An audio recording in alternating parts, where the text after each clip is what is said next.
North Korea has been in the headlines over and over again in the last week or two because of all the saber rattling they've been doing. They've been threatening the United States, they've been threatening Japan, they're talking about launching test missiles, they have nuclear capabilities, and it really has gotten the world very nervous about what's going on over there on the peninsula. Well, I couldn't help but think of some of the references in the Bible that talk about things like this, especially as we draw closer to the end time. We know these things will happen. We know Christ talked about wars and rumors of wars.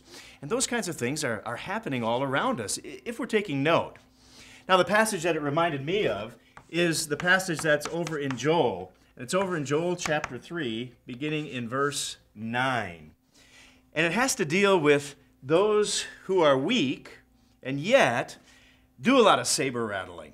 Notice what it says here. It says, "Proclaim this among the nations. Prepare for war. Wake up the mighty men. Let all the men of war draw near. Let them come up." So in a way, we see that's what the world seems to be heading toward. We're getting closer to things like this. Then it goes on in verse 10. "Beat your plowshares into swords and your pruning hooks into spears." It goes on and says, "Let the weak say, I am strong." And so here's this little nation of North Korea who, in the great scheme of things, is weak. And yet, what are they saying?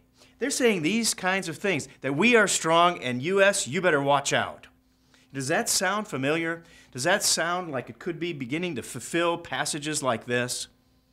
Now, certainly, it will continue to get worse, and we'll hear more and more of these things. In fact, compared to God's way, they have it exactly reversed. Those little nations, those weak, are saying, let's beat our plowshares into swords. Let's make more weapons. But ultimately, what God's going to do is found over in Isaiah chapter 2. And in Isaiah chapter 2, when God's kingdom comes to this earth, it'll be exactly the opposite. We will have swords beaten into plowshares. There will be a great time of peace. So even though there's difficulties on the horizon, remember the ultimate conclusion. God's kingdom will come. That's BT Daily. We'll see you next time.